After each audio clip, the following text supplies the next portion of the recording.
Hey, what up? It's your boy. What is this timeline we're living in? Who would have ever imagined that there would actually be an outright war, an outright internet flame war happening between two massive communities in their own right? The anime community and the Kpop stands. If you couldn't tell from my facetious tone, obviously that is a joke because, let's be real, it was bound to happen at some point. But I never expected it to happen in this fashion, because it seems that a bunch of K-pop idols have said some controversial anime opinions that have gotten the K-pop fans pissed and the anime fans coming to these K-pop idols' defenses. And look, before we begin, you probably heard the term K-pop stan escape from my mouth. I will have some idea of what exactly the contents of the story are before even seeing the video, and I'm probably screaming at your devices right now going, Joey, don't do this, man. The K-pop stans are going to get to you. You don't have to be a martyr today. To which I say, look, if there are any of those like K-pop stans who happen to find this video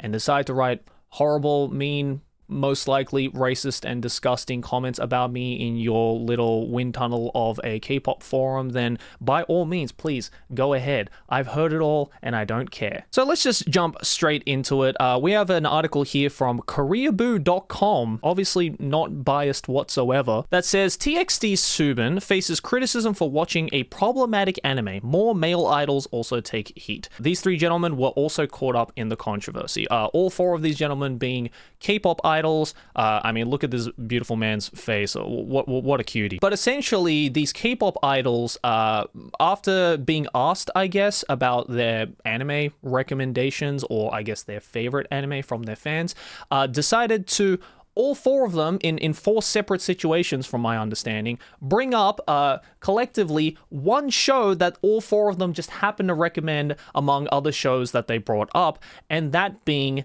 Made in Abyss. For those of you who don't know, and I hope you do if you watch my channel, Made in Abyss was an anime that originally came out in 2017, written and illustrated, as it says here, by Akihiko Tsukushi, which spans 12 volumes and was made into 2 anime seasons. I can't believe the article forgot to mention the movie as well, because the Made in Abyss movie was, I'm not saying that to be biased towards my boy Kevin Penkin, who absolutely killed it with the soundtrack, but you have to admit that Made in Abyss was, I would have to say, in my personal opinion, and there might be a bunch of you who agree with me on this, that it is easily the best anime that came out in that year. And the general consensus of the show is that it is an excellent show in storytelling, in character development, in world building, in tension and grit. And juxtaposing that with the somewhat cute visuals that you are immediately greeted to really was a massive slap in the face of unexpectancy to even the most seasoned anime fans out there. Now, why was this a controversial take is probably what you're asking. Well, if you've never watched Made in Abyss, then there is a couple of things you need to know about the backgrounds of this show. One, originally when the show came out in the anime format, because the manga was very, very underlooked when it came out. Even in Japan, it was kind of underlooked. It wasn't really until the anime adaptation where the spotlight was really put onto Made in Abyss, for better or worse, that people started to realize that there were a couple of scenes kind of strewn throughout season 1 and even season 2 from what I remember, but definitely not as much as season 1. More prominently season 1, I think episode 2 it was, of some visual depictions of Rico, our main character here, which I just noticed they actually misspelt in this article, so shame on you for that, being put in, let's say, inappropriately provocative ways. And obviously to a lot of people who are not used to just how low in the depravity level that the world of anime is capable of going into, saw these particular scenes most likely out of context and was very quick to label Made in Abyss as this disgusting, horrible, gross type of show that exploited things in a way they shouldn't be exploited. And look, when it comes to criticisms of that particular scene, I get it, you know.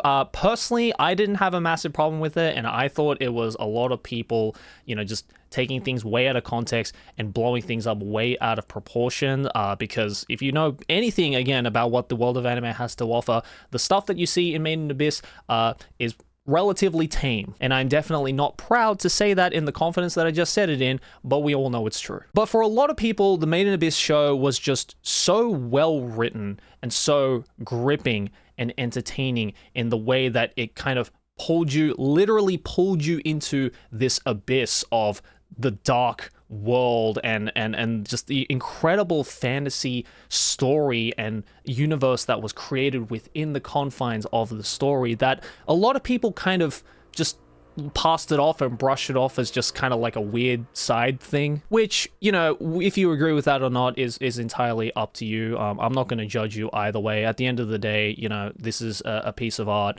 This is a piece of media. It is open for criticism, and I will say with full confidence, as much as I love Made in Abyss, I love the manga, I love the anime, just from how incredibly well written and executed it was. I will admit that if you are not cool with it, then I think that is totally fine, and you are entitled to your opinion. But apparently, you are not entitled to that opinion if you are a K-pop idol. Netizens are now uncovering receipts, of certain K-pop idols who have admitted to watching Made in Abyss, with one of them being TXT's leader, Subin. If I mispronounce the words and names, I'm sorry. I don't really have a fascination towards K-pop. If you like K-pop, hey, that's totally cool. He stated in a live broadcast last year, like, this is not news that is very recent. I mean, the news itself is recent, but the source of the information that this news and controversy, quote unquote, is stemming from is relatively old, and I don't know why it took like an entire year for the K-pop community to like find this out. Like, were people not watching this live broadcast or something? So Subin, I guess one of the guys who is the forefront of this controversy in that particular live broadcast from last year,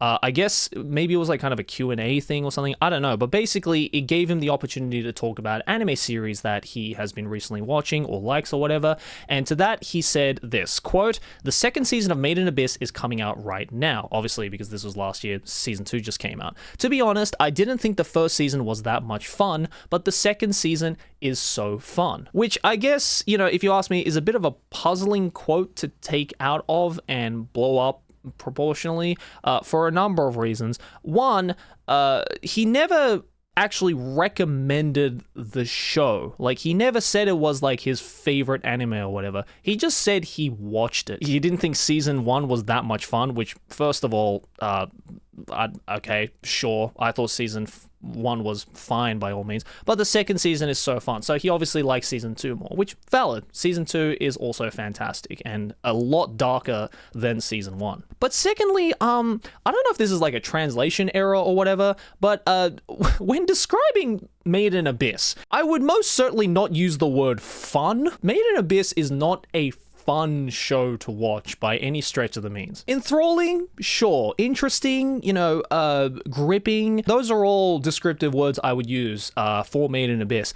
The word fun, though, not so much. So that's kind of like saying, you know, I had a really fun time watching Requiem for a Dream or listening to an Elliott Smith album or something. Like, all of those, including Made in Abyss, are, I think, in my personal opinion, excellent pieces of media in their own right, but I wouldn't necessarily say they are fun. The article continues, so he put a disclaimer that he wouldn't recommend it. He said that he had fun watching the season. Quote, "It's not an anime that I want to recommend to you because it's kind of provocative, but the story is really good and I'm having fun watching it." Which I think every Made in Abyss fan and just any anime fan that rates Made in Abyss as an actually good show, I would like to say on behalf of all those people, based! Yes, it is kind of provocative, but it is an incredibly well-told story, and there are lots of elements to the show you can have fun with as just a piece of media and as a narrative in and of its own right. He even states verbatim that it's not an anime that I want to recommend to you because it is kind of provocative. So he understands the provocative nature of some of the scenes. And when I say some of the scenes, I really do mean some of the scenes. Like, off the top of my head, I can really only think of maybe like 3 or 4 scenes that really don't even last that long on the grander scale of the Made in Abyss series that can be deemed as provocative, for lack of the better words. But the rest of the show is incredibly dark, downright scary and frightening in a lot of the moments. And again, it's just a really gripping dark fantasy story with a lot of great action, a lot of great drama, and when it comes to season 2, some of the most heartbreaking character storytelling that I've seen in a very long time. So that was the first example. The second example is from this guy called Tayong from the group NCT127.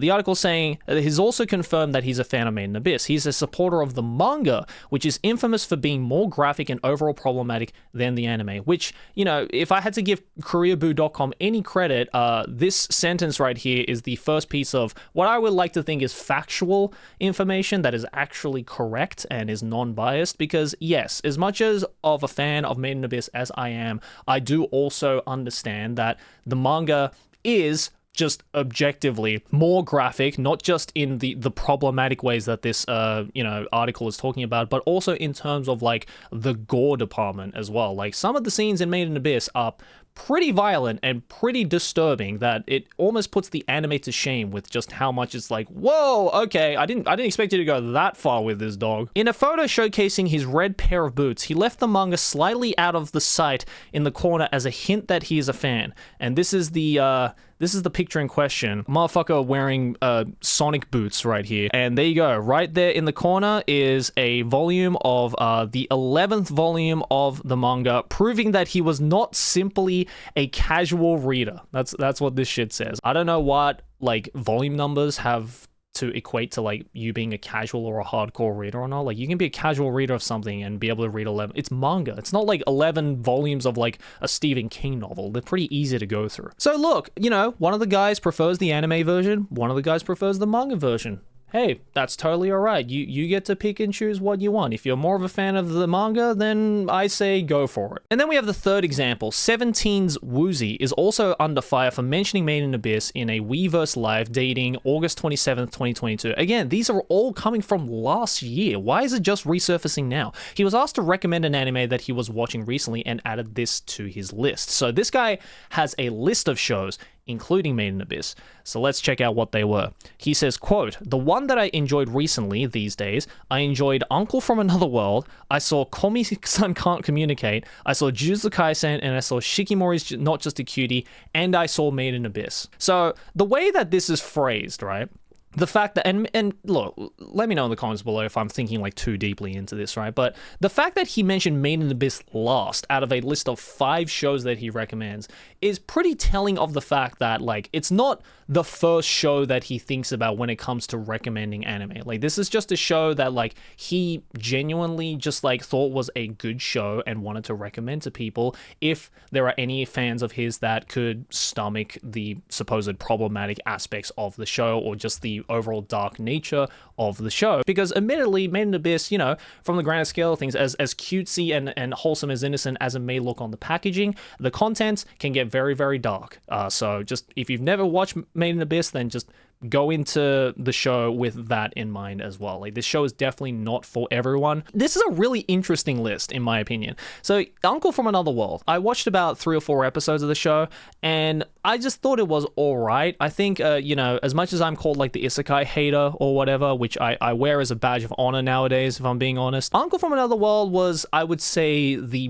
better iterations of modern day isekai shows that we've seen. Obviously nowhere near to the standard of like Free Ren or Mushoku Tensei or anything like that, which are like genuinely well written good shows, even though, you know, Free Ren is not an isekai, it's just a regular ass fantasy story. But you get the point, right? In the huge collection of recent isekai anime adaptations, there's a lot of shitty, like just don't even bother watching it, it's garbage, throw it in the trash type of shows. Uncle from Another World actually did have some like genuinely funny moments in it, and look, I wouldn't say I like enjoyed it, but hey, you know, if you're isekai trash, you do you, boo. He saw Komi Can't Communicate, which, you know, I have a love-hate relationship for. I definitely prefer the manga over the anime, and I'm genuinely surprised that it even got an anime adaptation and was as successful as it actually became. And I genuinely do think that the show has a lot of really good redeeming qualities to it, especially in the later half of the manga, when like the real like human drama elements really start to kick in and we get like some romantic subplots and stuff like that.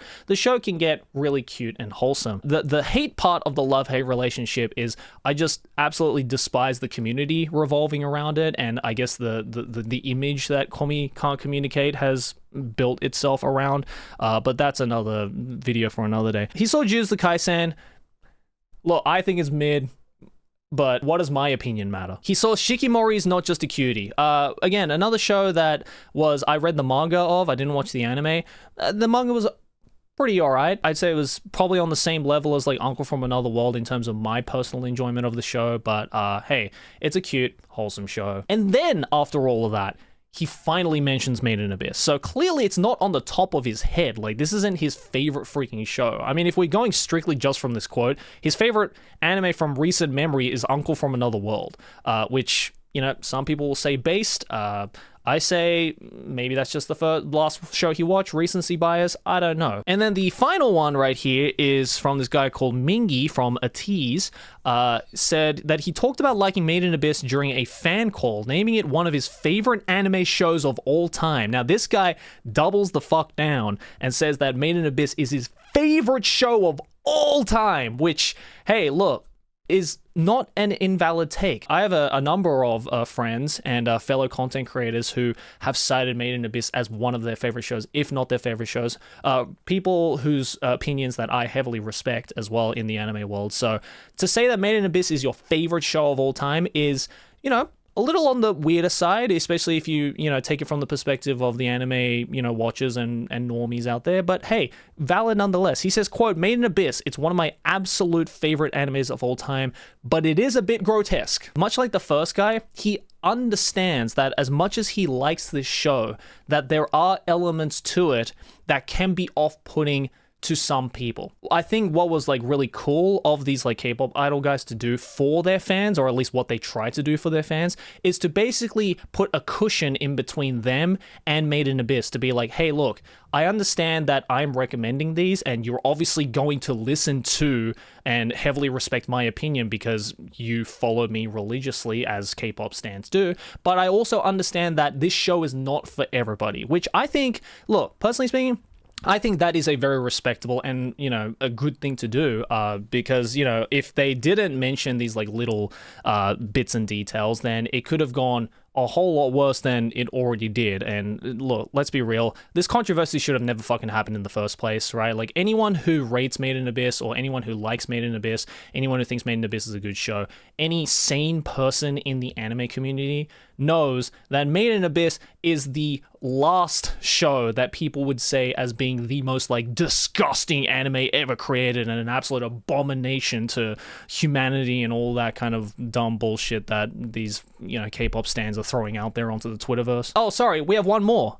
Finally, YouTuber and Singles Inferno 3 contestant Dex was open about enjoying Made in Abyss in one of his videos. So this guy is, I guess, a Korean YouTuber. He particularly loved the bizarre and mind-blowing plot twist. He says, quote, personally, I have an anime that I like to recommend. It's called Made in Abyss. So this guy, again, like I think most fans of Made in Abyss, absolutely love the show and want to recommend people this show because of just how good and, as this article puts it, mind-blowing the plot twists are. And look, I can kind of figure out like what he's talking about here in the context of Made in Abyss, and I'm sure you guys can too. Obviously not going to say because that would be a spoiler, and I want people to actually go watch Made in Abyss. Like, I am openly recommending to you guys to go watch Made in Abyss. But this guy obviously has watched and critiqued Made in Abyss for its story, which, again, is a fantastic story, and sees that it is a piece of art in its respective medium, and I think that is completely fine. I think that is a valid opinion. But of course, the K-pop stands did not take kindly to this piece of news. No, they were up in arms about it, and out of all of the absurd things that they were saying to like try and cancel these K-pop stands for like, you know, supporting these disgusting shows and recommending these disgusting shows and thinking that it's okay to watch these shows. I wanted to pick up one in particular from, I guess, what is now a deleted tweet from somebody. And look, you know, granted, I don't know the legitimacy of these tweets, so again, take this with a grain of salt. I assume this is from one of, I guess this looks like a Discord message from, I guess, like a K-pop Discord group, and one person in particular who had a very, very strong opinion and decided, you know what, I'm gonna save my fellow K-pop fans from the atrocities of these horrible shows and anime series. So I'm gonna compile a short list of shows that are, as they put it, animes and shows worse than or around the same as Made in Abyss. So let's go through this list, shall we? Number one is Game of Thrones. What's wrong with Game of Thrones? Literally, at one point, one of the most popular TV shows, live action shows ever created. Why you would throw Game of Thrones into the same pool as Made in Abyss is mind-blowing to me, but anyway. 50 Shades of Grey, look, people who like those kinds of stories like it. I personally don't give a shit about it. I can see why people have a problem with it. Let's move on. Euphoria. Now, is this talking about the Netflix show Euphoria? Or is this talking about our Euphoria? Either way, weird placement, but okay. Blue Lagoon, sure. 13 Reasons Why, okay. Literally any true crime podcast / documentary. You would think that these kinds of people would be eating that shit up. Like, they fall perfectly into the core demographic for those kinds of content, and yet they're suddenly turning around and being like, no, anything that has to do with any crime and it's some, you know, things that have to do with any, like, you know, disgusting real world instances, get that out of here. It's just as bad as Made in Abyss. True crime is interesting shit, and, you know, if you find that stuff to be like disgusting and don't want to stomach it, then hey, that's fine. But I personally find that shit to be incredibly fascinating, especially if it's done in a really compelling and interesting way of storytelling, which again, a lot of these Netflix documentaries most certainly did not do. So we have those shows, and now we're getting onto the anime. And it starts off with The Promised Neverland. The Promised Neverland.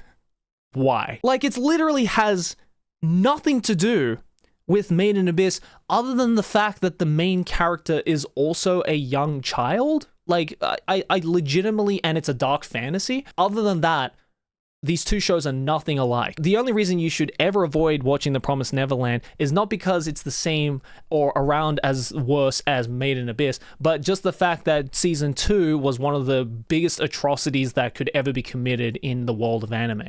This next one just fucking blows my mind. Girls' Last Tour. Fucking Girls' Last Tour. Are you saying that a incredibly wholesome yet dark and gripping human drama series of two girls just trying to explore the world after a world apocalypse happens, and then from that experience learn the values of life and friendship in incredibly hard-hitting and realistic ways, is just as bad, if not worse, than Made in Abyss? How did we come to this conclusion? Actually, we know how we came to this conclusion because of a number of tweets I saw that took one particular scene in Girls' Last Tour of them finding an onsen in their travels, and the two girls who are the main characters in The Promise, not The Promised Neverland, the Girls' Last Tour rather, going into that onsen. Basically, they're bathing. It is nowhere near, it is not even comparable to being as provocative as some of the scenes in Made in Abyss were, and it's literally one fucking scene in a 12-episode anime. Like, Girls' Last Tour just took a fucking stray bullet for this one. Please give Girls' Last Tour a watch. It is absolutely incredible show. I made a video just talking about how amazing this show was on my main channel years ago when I used to talk about anime, so give that a watch and give Girls' Last Tour a watch if you want. It is a great show in my opinion. This next one is just as confusing. Hunter x Hunter. Literally, again, one of the most popular, highly anticipated shonen shows is being thrown under the same bus as Made in Abyss. Like, this is literally the equivalent to witnessing a schoolyard fight between two people, and then suddenly one of them turns to you and immediately punches you in the face, even though you had nothing to do with the fight. Like, what did Hunter x Hunter do to deserve this? It's literally just there, minding its own business, and then it just catches a stray bullet from a random K-pop stan on Discord. The only, like, clue that I can think of is, like, I guess Hisoka as a character being kind of creepy, and being kind of, especially really, really creepy towards Gon. As much as he is a fucking fan favorite, like, I love Hisoka as a character, and I fully understand that he is a weird freaking character, but Togashi does it in a way that it almost makes you forget just how weird Hisoka is as a character, because everything else surrounding Hisoka and just Hisoka as a character, minus all of that weird stuff, is just so goddamn good. As someone who recently just caught up to the Hunter x Hunter manga, which I made a whole video on, links in the description, I think Hunter x Hunter is absolutely brilliant. I can see the hype in it. I think it absolutely deserves the hype. I'm looking forward to the next chapter in 17 years from now. The list, though, just gets weirder. Next we have Kaiba, which, you know, first of all, shout out to the Kaiba fans out there. Yo, Kaiba mentioned, let's fucking go. Again, the only, like, explanation I can give to Kaiba being put on this list is the fact that the art style is, I guess, in a similar vein to Made in Abyss, in the sense that it is very, like, bubbly and, like, wholesome looking, and yet it is an incredibly dark and compelling show. When it comes to everything else, there is absolutely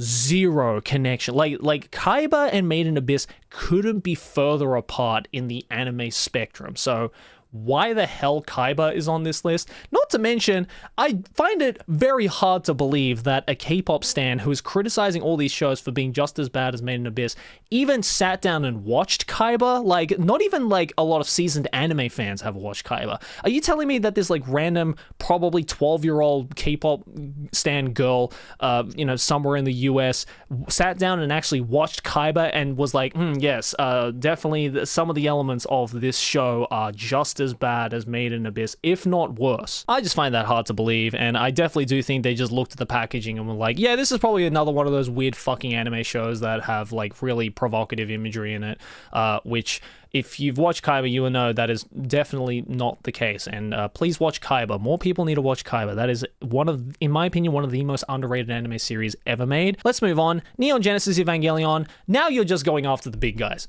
Now, you're literally just going after the big guys, because then you have Attack on Titan. You're literally just going after the popular show. Like, what?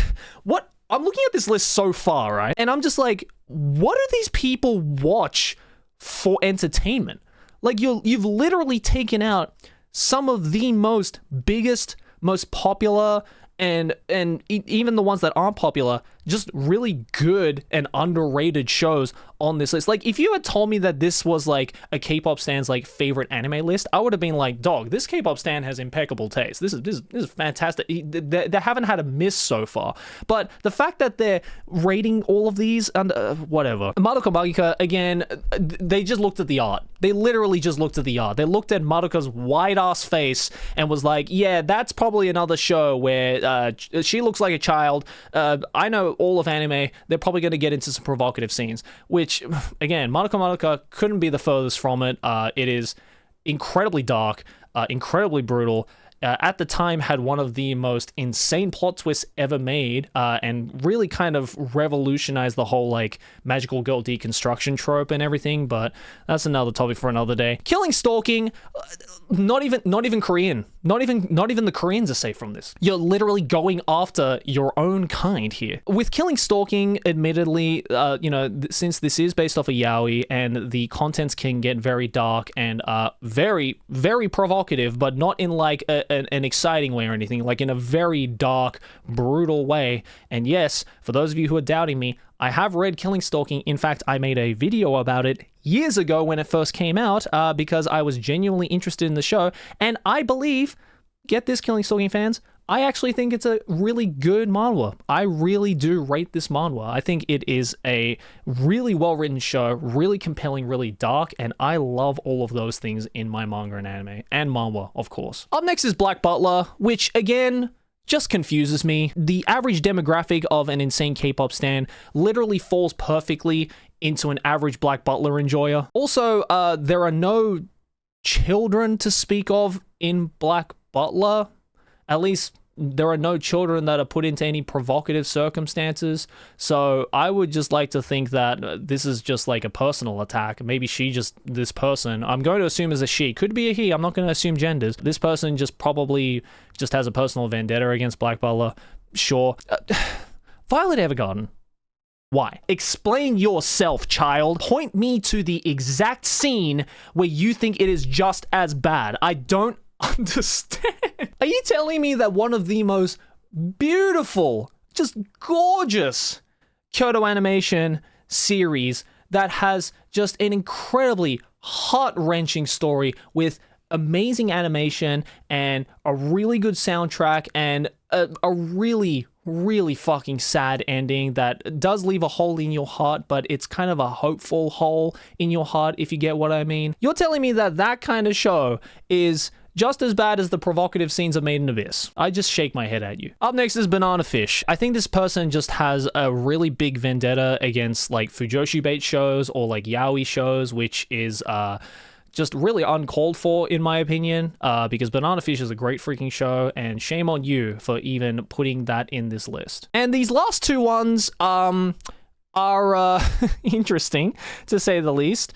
We have Darwin's Game. If we're gonna use the word worse than Made in Abyss, I would say, yes, it is worse than Made in Abyss, because it is a incredibly laughably bad show, especially the anime adaptation. Holy shit. Like, the manga adaptation, what I thought was like just all right. It was just like your average, like, you know, survival horror show. Nothing new was done. It actually got really boring in the second half as well. But the anime was just, like Promised Neverland, was absolutely atrocious, laughably bad. So I guess in that sense of the word worse, yes, Darwin's Game is most certainly worse than Made in Abyss, but not in the context that this person is putting it in. And the final one on this list is Goblin Slayer. I get it's probably the one that makes the most sense, maybe after Euphoria. Everybody knows how much of a shit show and shitstorm that brewed up on Annie Twitter when episode 1 of Goblin Slayer aired, because of how episode 1 goes. If you know, then you know. But again, it's like, it's not comparable. None of these are comparable. How many times do I have to keep saying this? She ends it off by saying, this is just some that I know of.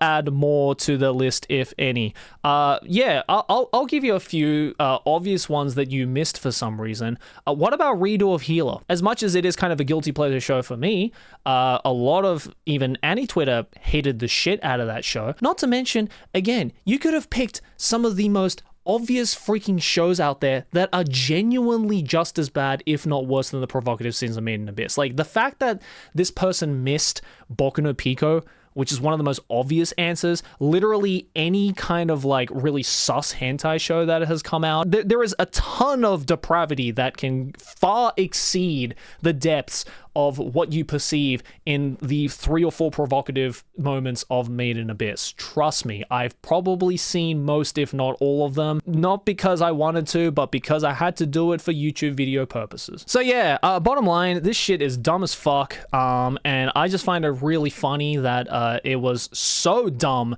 and so uncalled for the fact that a bunch of Anitwitter and basically the large majority of Anitwitter actually came together for once in our lives and fought to fight a common enemy. So first of all, well done to the majority of the anime community online for actually, you know, crossing arms and working together for once in our lives. We now have a common enemy and actually coming to the defense of these gentlemen who just wanted to recommend some good shows to their audience and somehow are getting cancelled for it, which is just really scary. Hey, if there are any like of these like Kpop stands who like find this video and actually get to the end of this video, although I doubt it, let me just say this to you guys, okay? I get that you guys have this obsession towards this particular medium, this particular franchise, this particular fandom, right? Like everybody has it. Look at the Anitwitter. A lot of us are heavily, cripplingly,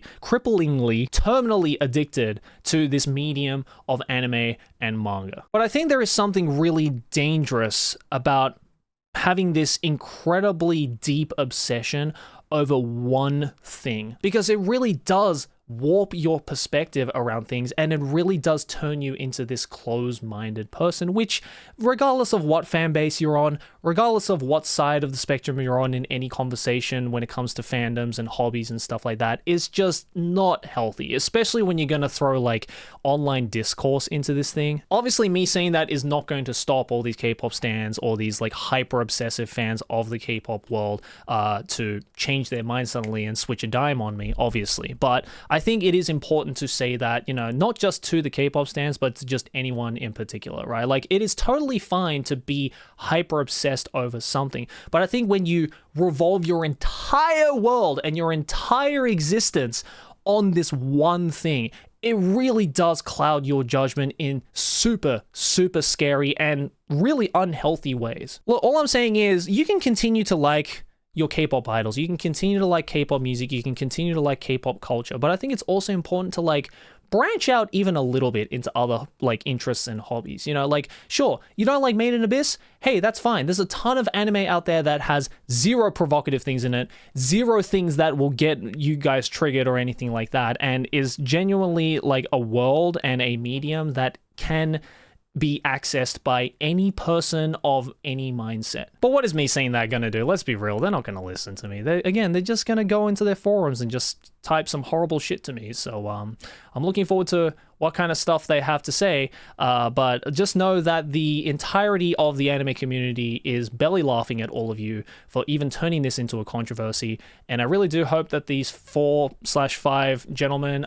can recover from this incredibly stupid example of cancel culture. Like, the cancel culture in general is incredibly stupid. This is like extra stupid. This is like level 100 stupid. So yeah, this was a long video. I had a lot to say, I had a lot to cover, but overall, let me know your thoughts down in the comments below. And hey, if there are any other shows that you would like to recommend to people who may potentially watch this video who are not in the immediate anime community, let them know down in the comments below. Let's show off the fact that anime really does have a varied world out there that anybody can get into. Yes, even the insane K-pop idol fans can get into as well. But yeah, anyways, guys, hopefully I come out alive in this fight. And thanks for watching. If you enjoyed this video, make sure to smack my face right here, subscribe to the channel. Let's keep making big channel number go bigger. Over here next to my head is a couple more videos you can check out if you enjoyed this one. Links to my social media as well as my Patreon. And hey, nonsense.jp, check out my clothing line. It's dope as hell. We have a cool collection coming out. Links in the description, and I will see you all in the next one. Peace.